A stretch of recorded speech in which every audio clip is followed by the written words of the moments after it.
Part 1. The Man with Eyes Like Shadows. He painted women with closed eyes, yet he saw too much. He drank to silence the visions. He loved to destroy to create. And when he died, the world finally opened its eyes. Paris, 1920.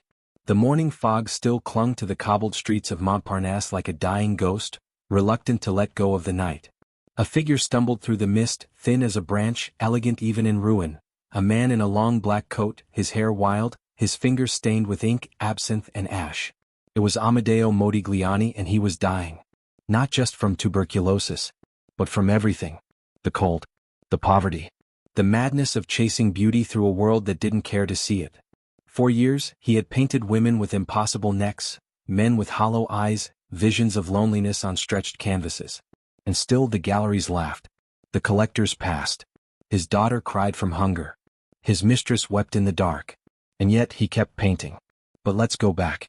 Before death. Before genius. Before he became a legend who burned out too fast.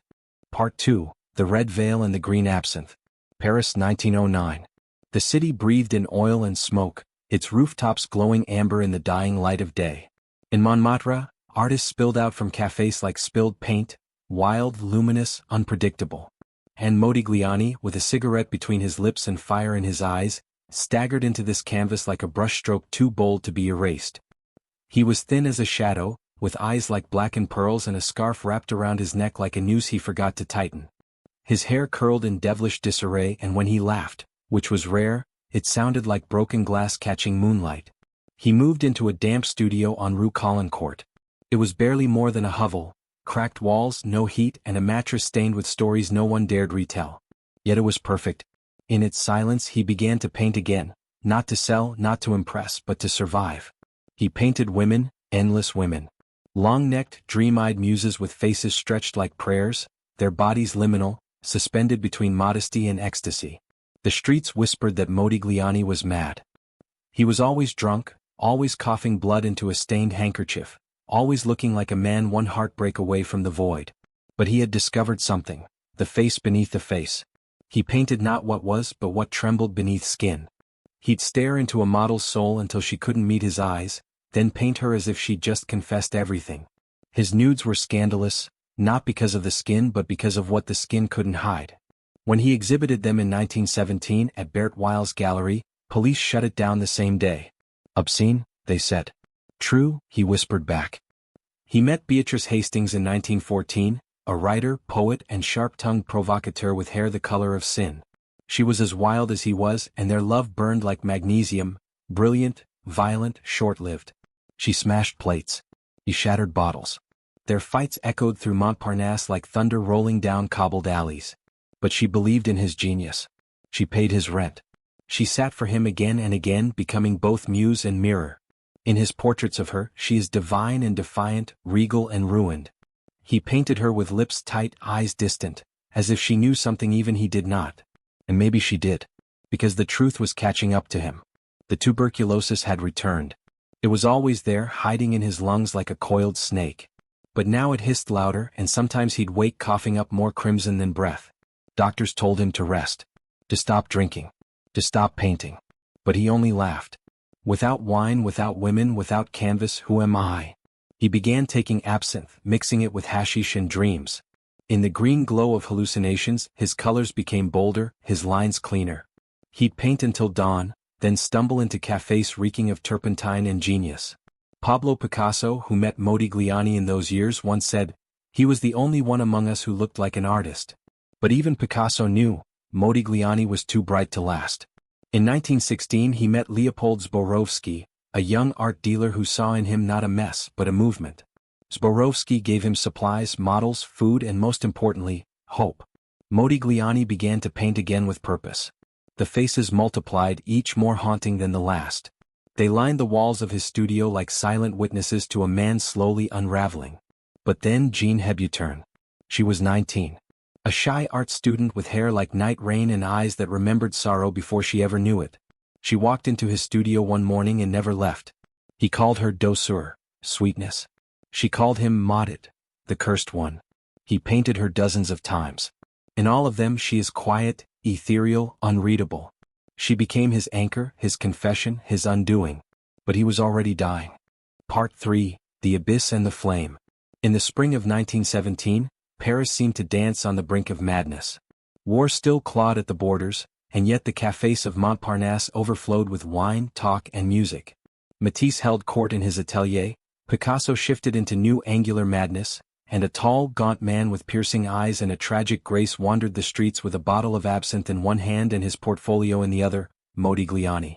Amedeo had begun painting Jeanne Hébuterne with feverish repetition. Portrait after portrait, her face elongated, her neck impossibly graceful, her eyes always hollowed or black, emerged from his hands. To outsiders the obsession seemed pathological.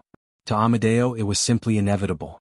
"She is not a woman," he told Utrillo one night, their words slurring under the weight of cheap wine. "She is the final shape of silence. The final shape of me." His portraits during this time gained strange, mythic quality.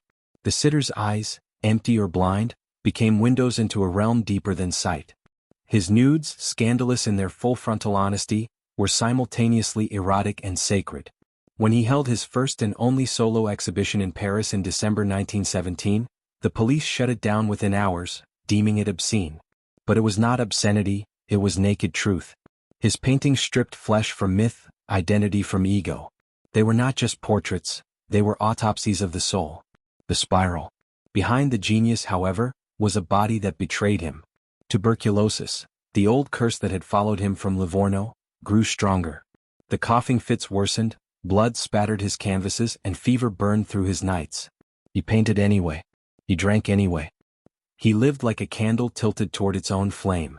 Jeanne, now pregnant, begged him to rest, to stop smoking hashish and mixing absinthe with laudanum. But he couldn't stop. His very identity had become entwined with his torment.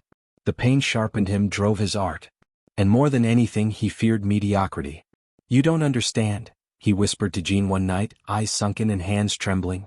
"I would rather die a cursed genius than live as a celebrated coward." To support them, he sold his works for a few francs at La Rotonde. Sometimes he traded a canvas for a meal or a bottle. Dealers like Zborowski tried to help, but Amedeo resisted control. He hated commodification even as he starved. Friends noticed his decline.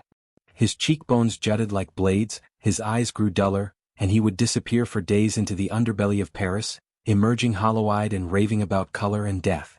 Yet when he painted, the universe stilled. The brush in his hand was like a scalpel, slicing through layers of reality. His studio, filthy and dim, reeked of turpentine and tobacco, but on the easel holy visions bloomed. The collapse. In the winter of 1919, Jeanne gave birth to their daughter, Jeanne Modigliani. For a moment, light pierced the fog. Amedeo held his child with trembling hands and whispered Italian lullabies. But it was already too late. The tuberculosis spread rapidly. He lost weight, drifted in and out of consciousness, refused hospitals. Jeanne, now a mother, painted beside him, cared for him, wept silently into his unwashed sheets. By January 1920, Modigliani could no longer stand. His last portraits, ghostly and minimal, seemed painted from the other side of death. On the night of January 23, he coughed blood for hours, then fell into a coma. Jeanne sat beside him until the final breath left his lips. He was 35. Part 4, The Abyss and the Muse. The winter of 1919 was one of the coldest Paris had seen in years. Snow caked the edges of Montparnasse rooftops, and the wind cut through narrow alleys like invisible blades. In a small attic studio on Rue de la Grande Chaumière, Modigliani painted feverishly, coughing, sweating, burning with a fever that wouldn't break. Jeanne Hébuterne, 8 months pregnant, moved quietly around the space, preparing soup, gathering coal, wiping his brow with trembling fingers. Her love for Amedeo had become a desperate prayer, repeated through sleepless nights. But Modigliani didn't stop painting. His latest canvas was different. The brush moved like a ghost across the linen. No preliminary sketches. No corrections. Just the face, Jeanne's face, elongated and serene as though floating in water, untouched by suffering. Her eyes were closed. Her neck curved in impossible grace. It was his last muse, his last offering. When Haim Soutine visited, he found the studio filled with canvases leaning against the wall, silent witnesses to Modigliani's descent. "He's dying," Soutine whispered to Jeanne when Amedeo passed out mid-sentence. "You must take him to the hospital." She nodded, numb. But Modigliani refused. "If I go there," he rasped, "I will not return." On January 24, 1920, he was found unconscious, his palate still wet, his brush clutched in a blue hand. At the hospital, the diagnosis was meningitis, complicated by tuberculosis, compounded by years of alcohol, absinthe, and starvation. Jean stayed by his side, her swollen belly pressed against the hospital bed as she whispered to him through tears. "You'll live. You must. We have a child. We have love." But Modigliani smiled faintly. "I have already lived 1,000 lives in one. I painted you in all of them." He died the next morning. The final.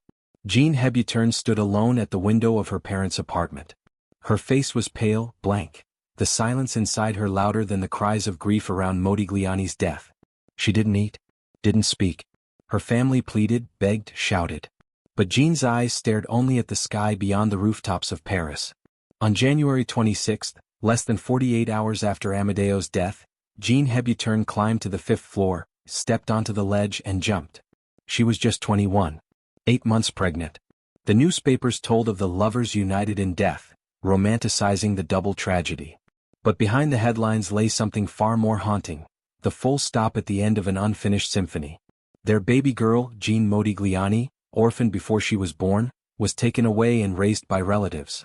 The art world, which had ignored Modigliani for most of his life, suddenly awakened. Collectors clawed at his canvases. Prices soared overnight.